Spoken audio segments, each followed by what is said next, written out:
اعوذ باللہ من الشیطان الرجیم بسم اللہ الرحمن الرحیم واتخذ اللہ ابراہیم خلیلا صدق اللہ العظیم وصدق رسولہ النبی الکریم ان اللہ وملائکتہ یصلون علی النبی یا ایھا الذین آمنوا صلوا علیہ وسلموا تسلیما اللہم صل علی سیدنا و مولانا محمد معدن الجود والکرم وآلہ وبارک وسلم۔ تمام تعریفیں حمد و ثنا اللہ تعالی جل مجدہ الکریم کے لیے۔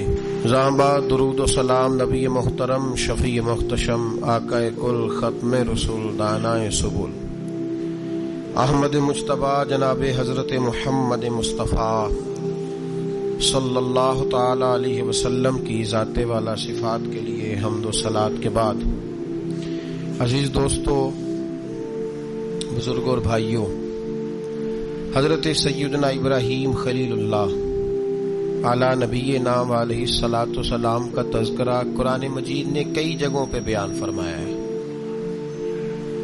نبی پاک صلی اللہ تعالی علیہ وسلم نے ارشاد فرمایا کہ میں ملت ابراہیم پہ ہوں۔ حضرت ابراہیم علیہ الصلاۃ والسلام کے سیرت کو، سوانے کو، ان کی زندگی کے واقعات کو قرآن مجید نے متعدد مقامات پہ بیان کیا۔ انبیاء کرام علیہم السلام 1,24,000 کم و بیش ہوئے، لیکن دین اسلام میں نبی پاک علیہ السلام کی امت میں جو مقام حضرت ابراہیم کا ہے وہ بس انہی کا ہے۔ ان کی زندگی ایک بڑی خوبصورت، بڑی منفرد اور مسلمانوں کے لیے بڑی اسوہ نور دینے والی زندگی ہے۔ نبی پاک صلی اللہ علیہ وسلم نے فرمایا میں اپنے باپ حضرت ابراہیم کی دعا بن کے دنیا میں آیا ہوں۔ اور پھر محبوب پاک سید عالم صلی اللہ تعالی علیہ وسلم نے اپنی امت میں بھی جناب ابراہیم کے طریقے کو جاری رکھا۔ صحابہ نے قربانی کے بارے میں حضور سے پوچھا ما ھذہ الاضحیہ، یا رسول اللہ صلی اللہ علیہ وسلم یہ قربانی کیا ہے؟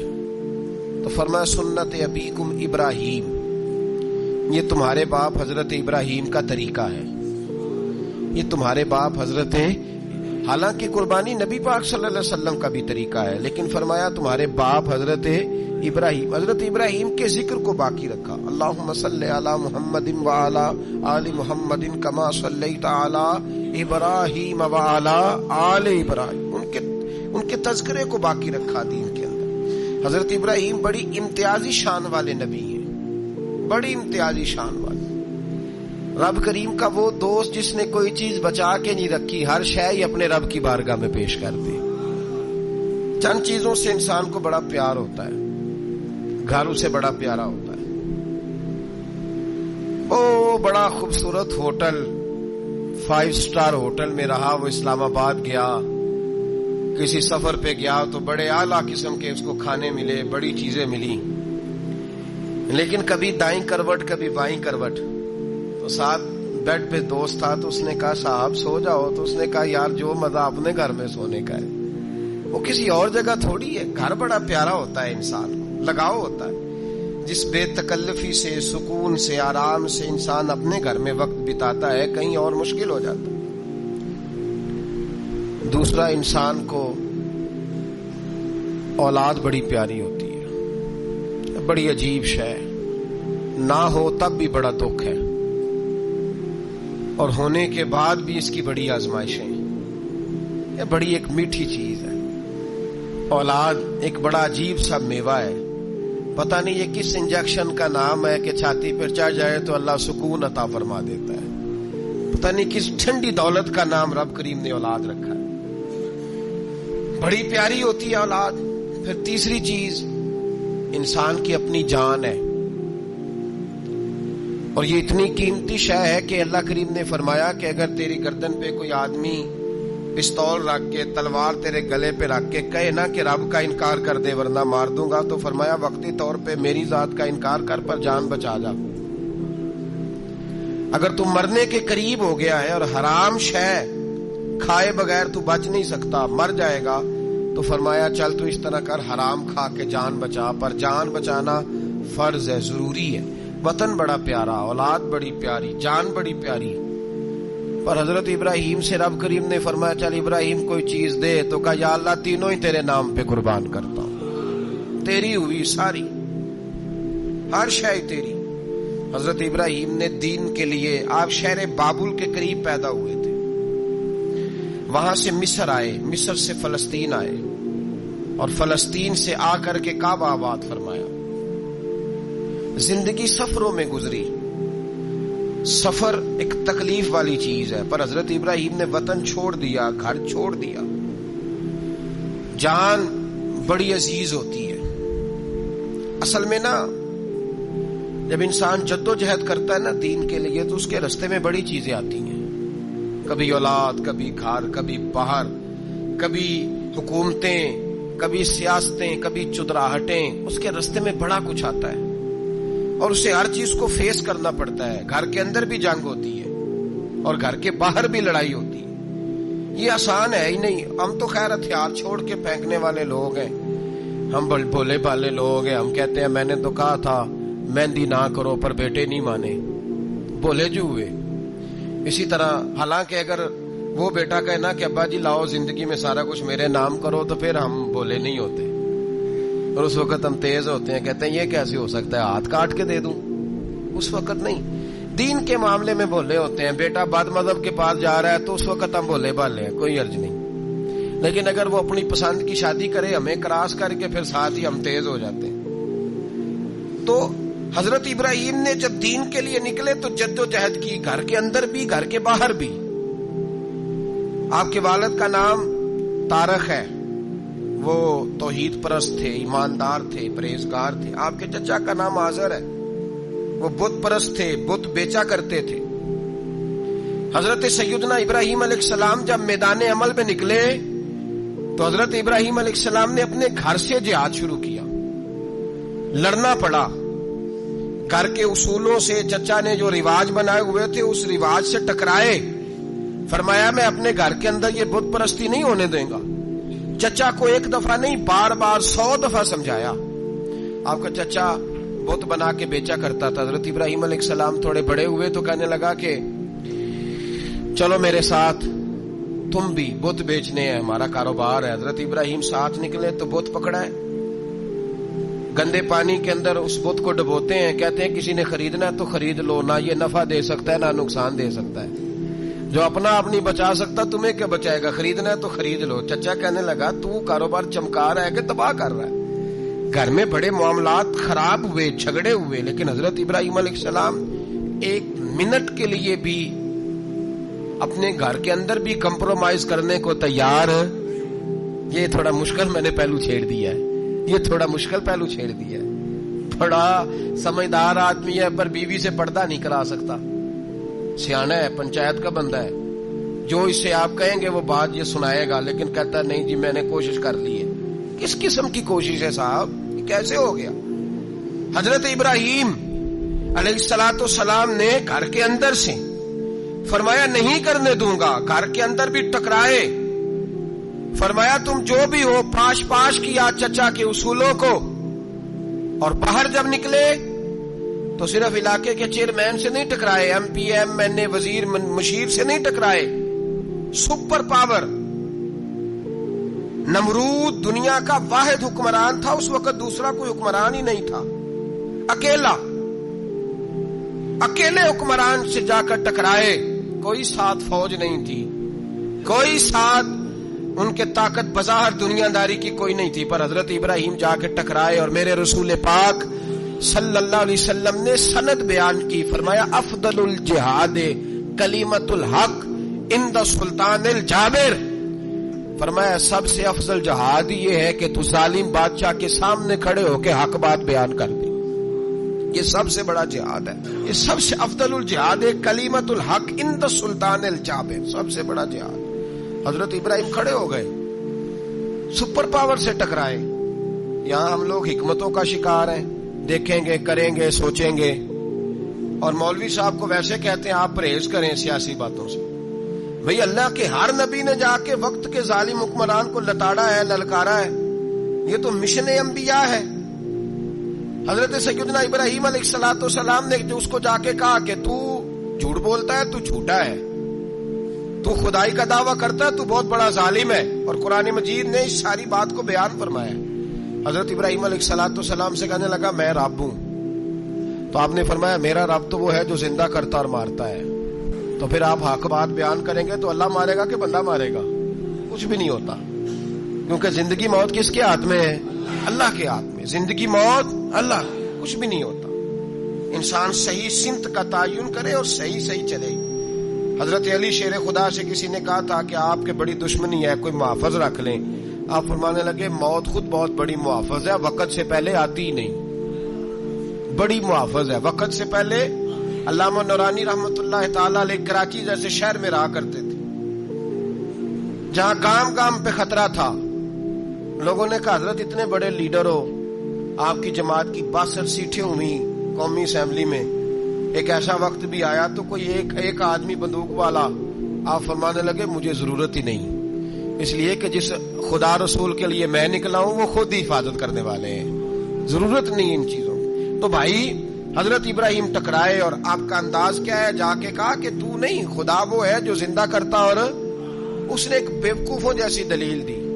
ایک آدمی کو کل پھانسی دینی تھی تو اس کو بلایا, کہنے لگا تجھے کب پھانسی ہے؟ اس نے کہا کل. کہنے لگا جا تجھے آزاد کیا, زندگی دی, اس کو چھٹی دے دی. ایک عام آدمی بیچارہ بیٹھا تھا, اس کو پکڑ کے نا کہنے لگا اس کی گردن اڑا دو. کہنے لگا دیکھ لو میں بھی زندہ کرتا اور مارتا ہوں, وہ جو کل مرنے والا تھا میں نے زندہ کر دیا ہے, اور جس کو پتہ ہی نہیں تھا کہ میں نے مرنا ہے اسے پکڑ کے میں نے مار دیا ہے. یہ بیوقوفوں جیسی دلیل ہے. حضرت سیدنا ابراہیم علیہ السلام چاہتے تو اسی وقت دلیل توڑ دیتے کہ تو کیا بیوقوفوں جیسی بات کر رہا ہے, اگر تو زندگی دیتا ہے تو مرے ہوئے میں جان ڈال کے دے جس کو تو نے مارا ہے. لیکن حضرت ابراہیم نے دیکھا کہ بیوقوف ہے, بیوقوفوں سے بحث نہیں ہوتی, دلیل بدل لی جاتی ہے, ان کی عقل کے مطابق بات کی جاتی ہے. حضرت ابراہیم فرمانے لگے میرا رب وہ ہے جو سورج مشرق سے نکالتا ہے اور مغرب میں غروب کرتا ہے. تو اگر رب ہے تو تو مغرب سے نکال کے مشرق میں غروب کر. فبہت الذی کفر, کافر لاجواب ہو گیا, اس کے پاس اس چیز کا کوئی جواب نہیں تھا. علامہ اسماعیل حقی نے خوبصورت فقرہ لکھا ہے, خوبصورت جان ڈال دی ایک جملہ کہہ کے. حضرت سیدنا علامہ اسماعیل حقی رحمت اللہ علیہ فرمانے لگے چونکہ نمرود بیوقوفوں جیسی باتیں کر رہا تھا, اگر وہ یہ کہہ دیتا نا کہ میں سورج کو نکالتا ہوں مشرق سے, میں غروب کرتا ہوں معاذ اللہ مغرب میں میں نکالتا ہوں, تو آپ اپنے رب سے کہیے کہ وہ مغرب سے نکال کے مشرق میں غروب کرے. علامہ اسماعیل حقی فرماتے ہیں رب کریم کی آواز قدرت تھی, مالک حضرت ابراہیم علیہ السلام کے اس, اگر وہ کہہ دیتا اور حضرت ابراہیم دعا کر دیتے تو رب کریم نے فرشتوں کو تیار بٹھایا ہوا تھا. فرمایا اگر یہ کہہ دے میرے خلیل سے کہ سورج مغرب سے نکال کے مشرق میں غروب کرنا ہے تو تیار رہنا, جس طرح خلیل کہیں گے ویسے ہی کر دیں گے.